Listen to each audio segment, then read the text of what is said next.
Ons hand is koud. Nee, maar dit ek van sê, ek het onder ouderdom, Wat is jy aan? ek is 10. The audio clip you've just heard contains the voices of 16-year-old Charmaine Mare and 48-year-old Johan de Jager. They're speaking in Afrikaans, and the translation is as follows. Charmaine says, "Your hands are cold." De Jager responds, "I'm trying to wake you up." Charmaine tells him to take his hands off her, laughing nervously. She then says, "We can't sleep together. I'm underage, you know that." De Jager asks how old Charmaine is, a question he very well knows the answer to, and she replies that she's 16. You are hearing the desperate attempt of a young girl to protect herself while in the clutches of a monster who would, just days after Charmaine had recorded this audio clip, viciously take her life. I chose Charmaine's story to cover first, because I hadn't heard about the case before I saw it on a short documentary on television. The documentary is by a company called Sabido Productions, and you can find it on YouTube. I will put the link in the podcast information. It is really excellent coverage of the case. I was surprised that I hadn't heard of it, because being a true crime junkie, I do tend to follow cases like this quite voraciously. But then I realized that Charmaine's murder took place just a month before Oscar Pistorius shot Reeva Steenkamp in February 2013. Now, even non-crime junkies know how that case exploded all over the media. So Charmaine was pushed aside. Her story was relegated to third-page news, while South Africa took in every salacious detail of the Oscar trial. Charmaine's story is therefore a perfect example of the type of case I want to cover here on True Crime South Africa. She may not have been famous, or a model, or dating a superstar athlete, but Charmaine deserved the same support from the public as Reeva did, for they were both taken far too soon, and neither deserved the horrendous endings they got. This is Charmaine's story. Charmaine Mare was born and spent most of her life living in the small mining town of Kriel in Mpumalanga, with just 15,000 residents and an unemployment rate of 23%. Kriel has a relatively large part of their community living under the breadline. And sadly, the Mare family could be included in that number.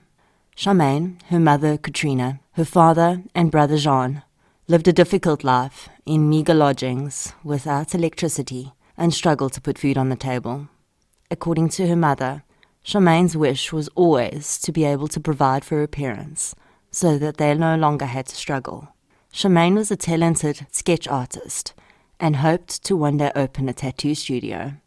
Her mother describes her as glowing and at her happiest when she had a piece of paper and a pencil in her hand. When she was 10 years old, Charmaine and her family moved in with Hantie Venter, and Charmaine quickly wormed her way into Hantie's heart. Hantie describes Charmaine as a gentle girl who loved to care for children and helped raise Hantie's grandchild. Hantie and Charmaine remained very close throughout her life. When Charmaine was 12 years old, Hantie took her on holiday with them to Durban, Charmaine's first trip outside of Kriel, and describes the look of amazement on the young girl's face when she saw the sea for the first time. Little did either know that her next and final trip to a seaside town would be her last. At 16 years old, Charmaine was no longer in school, and although the reason for this is not publicly available, comments made by other players in the story point to Charmaine struggling to balance school and a difficult life of poverty. Being a naturally artistic person, Charmaine may have had difficulty fitting into the mainstream school environment, but this is only my opinion and not based on any evidence I've found. Hantie Venter alluded to Charmaine being intensely afraid of men that she didn't know. I haven't seen any confirmation for a solid reason behind this fear, and sometimes small children do display irrational fears like this. But later on in Charmaine's story, this comment takes on a darker context. Charmaine had been friends with Kristen White, a fellow Kriel resident, for many years, and when Kristen announced that she was moving to Cape Town in January 2013 to live with her mother, Charmaine decided to join her. Charmaine believed that there was a future for her in Cape Town, Perhaps she could finish school or get a job and send money to her parents to ease their suffering. To Charmaine, Cape Town held the promise of a better life and all the opportunities she didn't have in small-town Creole. She looked to the big city with the wide eyes of the child woman she was, and at that moment, the only thing she feared was the aeroplane flight that would get her there. Those who were close to Charmaine begged her not to go. Auntie Venter, Katrina Mare, and a childhood friend, Nikita Small, who would be pulled into the traumatic events that followed, all state that they were unhappy with Charmaine's decision. They would all miss her, but their concerns went far deeper than that when they found out the details of how her trip would begin. Kristen White's mother, Carol, was happy for Charmaine to join them in Cape Town, but she explained that she had booked a boat cruise for her and her children from the 7th to the 11th of January, and it would be better if Charmaine joined them after they returned from the cruise.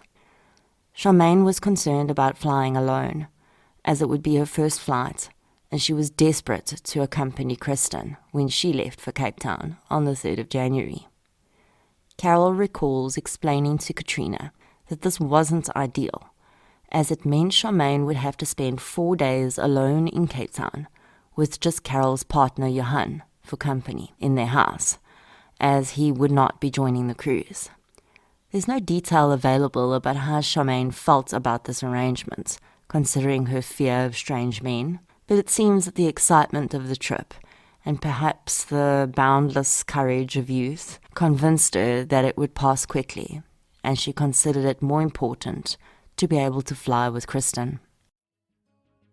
Charmaine and Kristen arrived in Cape Town on the 3rd of January 2013. They arrived at Carol White's home in Kraaifontein, located in the northern suburbs of Cape Town. Kraaifontein got its name from the number of crows. The word kraai means crow in Afrikaans, that nest in the area. The girls were welcomed with Christmas presents, held over for them from the recent festivities, and Carol took them out to dinner on several occasions. Carol described Charmaine as having been shy at first, but she soon opened up and displayed all of the normal naughtiness of a teenager, along with her own daughter.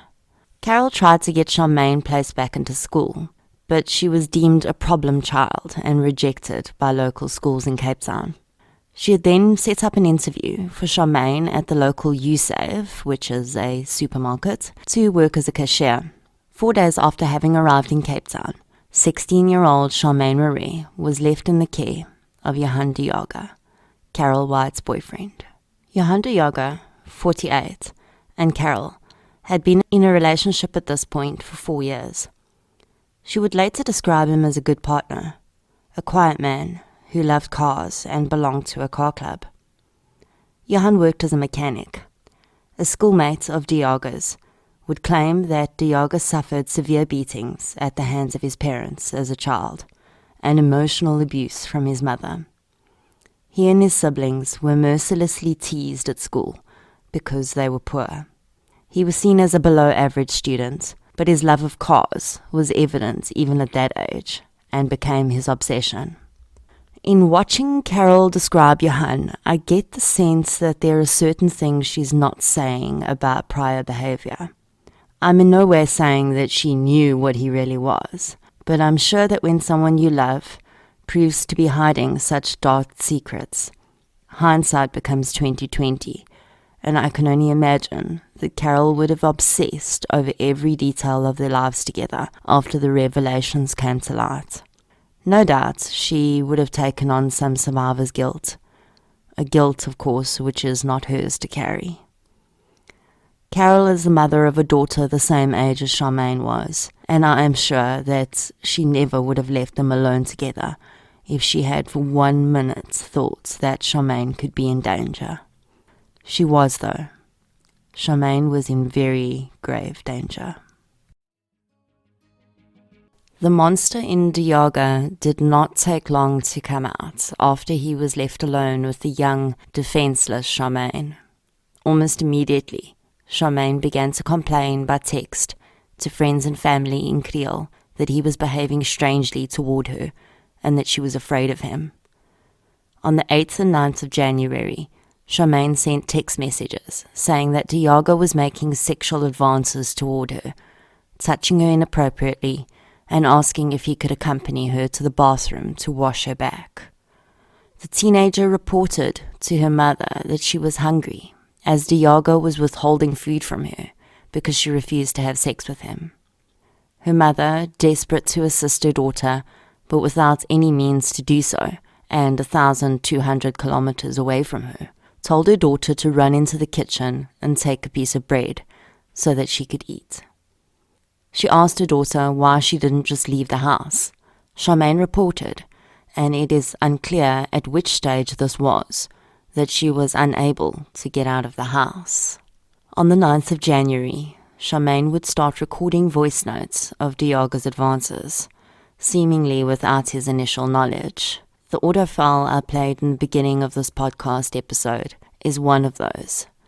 There are 15 audio files in existence, all of which were played at Johan Diogo's later trial. It is absolutely chilling to hear a grown man trying to convince a young girl to have sex with him, minimizing the action and attempting to make it sound quite normal for a 48-year-old man to have sex with an underage teenager.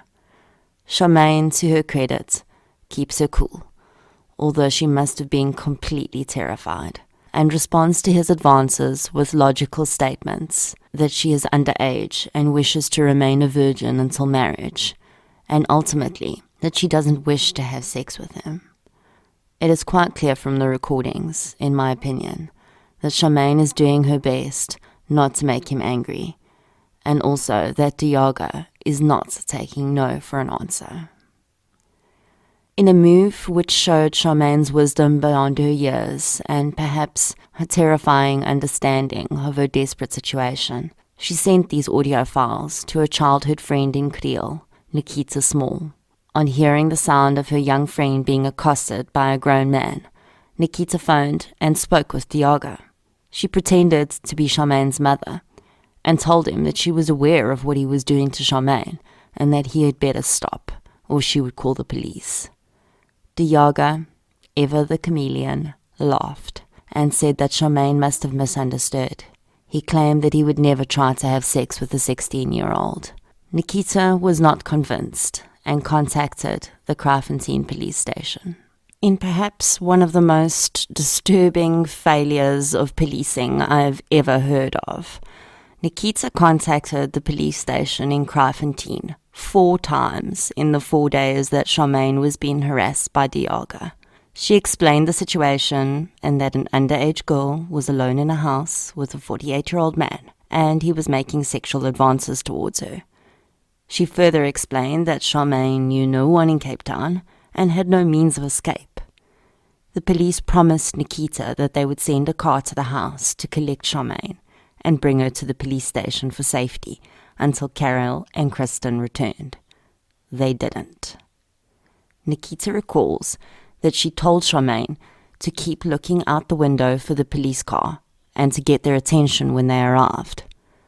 The thought of this young girl in such a terrifying situation, waiting for the cavalry to arrive to save her, looking out the window in hope, perhaps praying, and all she ever saw was an empty road, and then Diogo returning from work, and it was too late.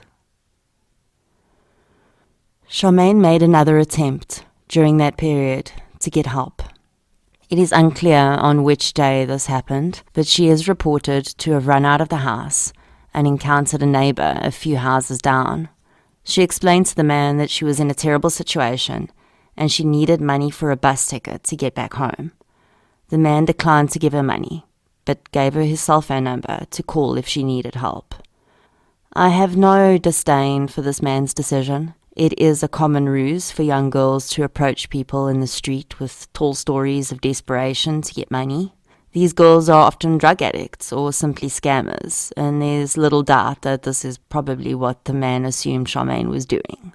Perhaps he just did not have any money to give her. I don't think that any of us can imagine what was going through Charmaine's mind at that time, Was it fear that made her return to the house, or did she possibly not realize the true danger she was in? Hunty and Nikita report that all the communication with Charmaine stopped on the 10th of January around 7 o'clock. Nikita tried to call her around 9 o'clock, and her phone was off. She immediately felt that something was very wrong, as Charmaine had never let her phone battery die, and especially since it had been such a vital source of contact with the world in the last few days. Kristen and Carol arrived back into Cape Town's port from their boat cruise around 5 o'clock on the morning of the 11th of January. Their phones had no signal while at sea, but as they docked and reconnected, Kristen's phone sprung to life, flooding with terrified messages from her friend Charmaine. Carol recalled that she was packing in her room when Kristen came in, extremely upset, and showed her the messages from Charmaine and other friends, saying that Diaga had been trying to have sex with Charmaine. At the time, Carol had no idea what to think, but calmed Kristen with the indication that soon both Diaga and Charmaine would be at the port to collect them, and they could sort all of this out.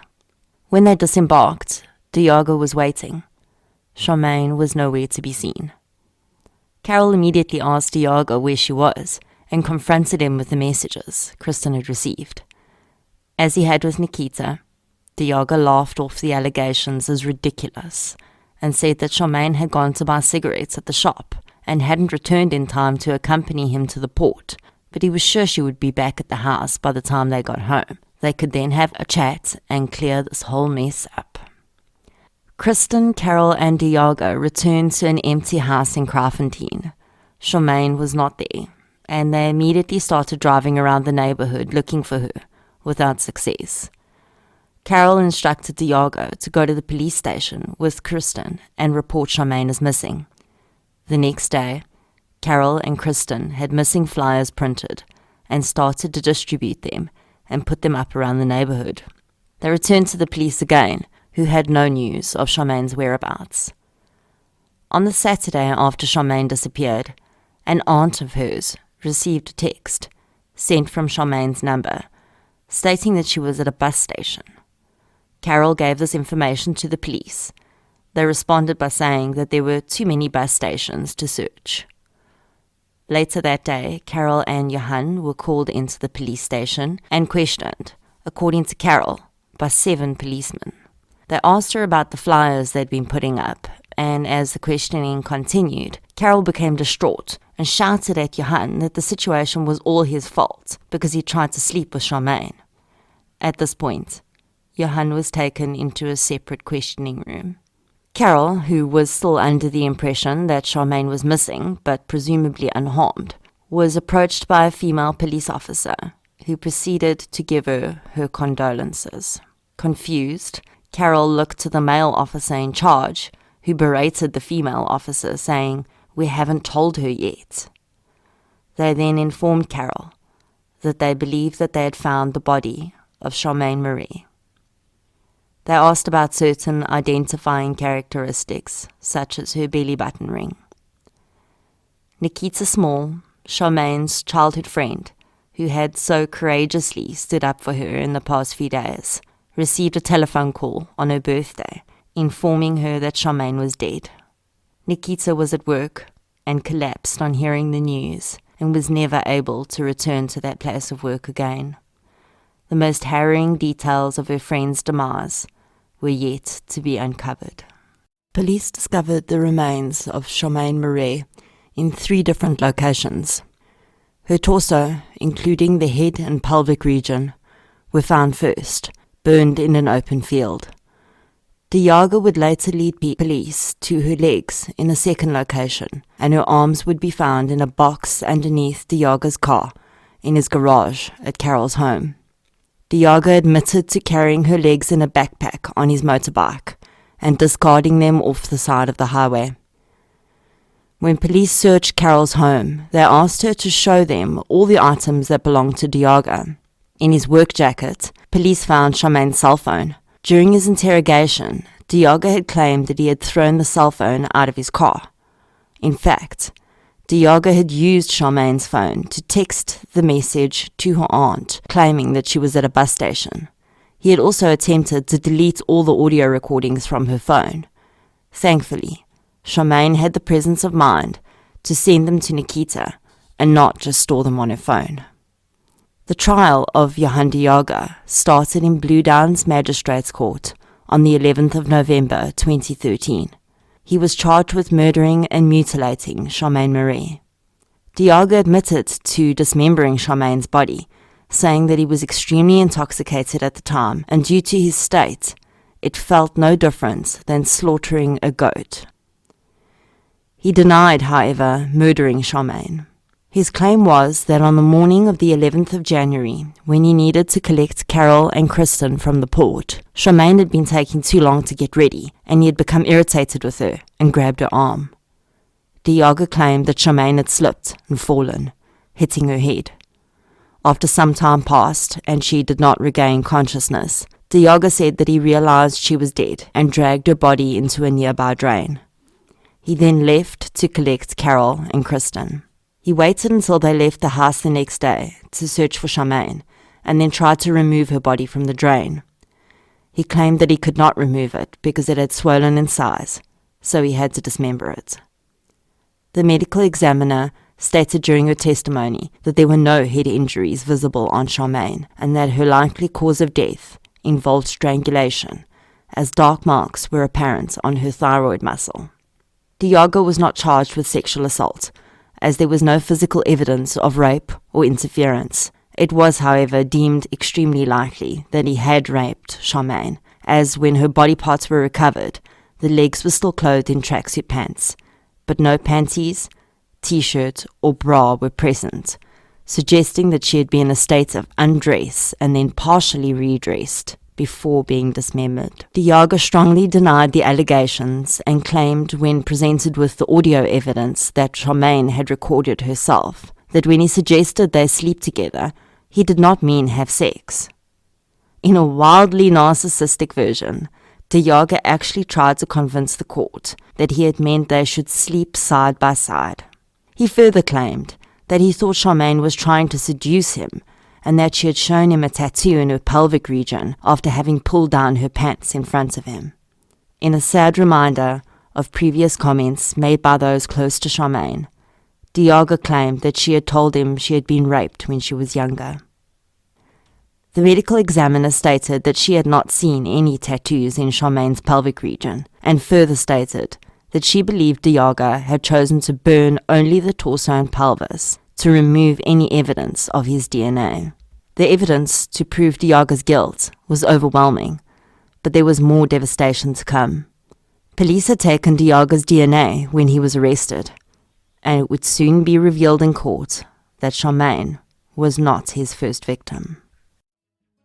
Hiltina Alexander was an 18-year-old prostitute who was found raped, mutilated, and murdered in Atlantis in 2008. 40 kilometers from where she was last seen getting into a vehicle with a prospective client. Johan Diogo was questioned at the time, but the witnesses who saw Hiltina entering Diogo's vehicle failed to come forward, and he was released without charge. After his arrest for Charmaine's murder, Diogo's DNA was matched to material found under Hiltina's fingernails. He was charged with her rape and murder. Something that really bothers me about this is that, according to the sources I found, Diogo's DNA was not compared to the sample from Hiltina in 2008. He was questioned, and the police clearly had probable cause to do so. If the match had been obtained in 2008, Charmaine would still be alive. Once again, Johan admitted to being with Hiltina on the night of her murder, but denied being responsible for her death. He came up with another wild story of having picked up Hiltina because his friend, coincidentally also called Johan, had expressed interest in having relations with a prostitute.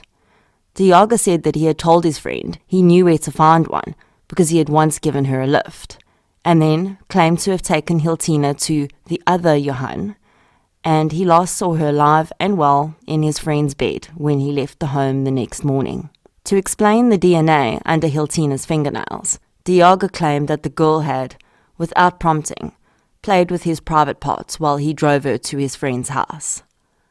An expert witness testified in court that the type of DNA found under Hiltina's fingernails was not touch DNA, which is transferred to a surface through touch, but rather DNA transferred from scratching another person's skin with force. He also said that Hiltina had wanted to have sex with him, but he did not want to. This seems to be a running theme in the stories that Diaga fabricates. He would like others to believe that he is a magnet to young women who continually throw themselves at him. A forensic psychiatrist testifying in the trial stated that he believed Diaga should be classified as a serial killer. It is very likely that there are other victims of Diaga, as it is uncommon for a serial killer to have a period of inactivity as long as the 5 years between Hiltina and Charmaine's murders. Serial killers are known to have cooling-off periods, but 5 years is uncharacteristically long. Johan Diaga was sentenced to 3 life sentences for the murder of Charmaine Mare and the rape and murder of Hiltina Alexander. He was given a further 6 years for dismembering Charmaine and 3 months for stealing her cell phone. Diaga appeared relaxed as his sentence was handed down, and even smirked at one point. Nikita Small attended the trial in Cape Town and described the murder of her best friend as the devastating period in her life, which has ultimately changed her forever. Carol White is shown on film, smoking and crying, as she explains how she is no longer able to trust anyone and hardly ever leaves the house. She's moved from the home that she shared with Diaga and does not share her new address with anyone outside her immediate family. She says that Diaga sent some ex-inmates from Pollsmoor prison, where he is serving his sentence, to her house, to tell her that he was sorry and that he did not know why he did the things he did. He claims the devil must have been inside him. Katrina Mare, Charmaine's mother, says that she and her husband barely talk anymore because every conversation is filled with pain. She still expects Charmaine to walk in the door, but knows she never will again. There are so many instances in this case where Charmaine was let down by those who should have protected her.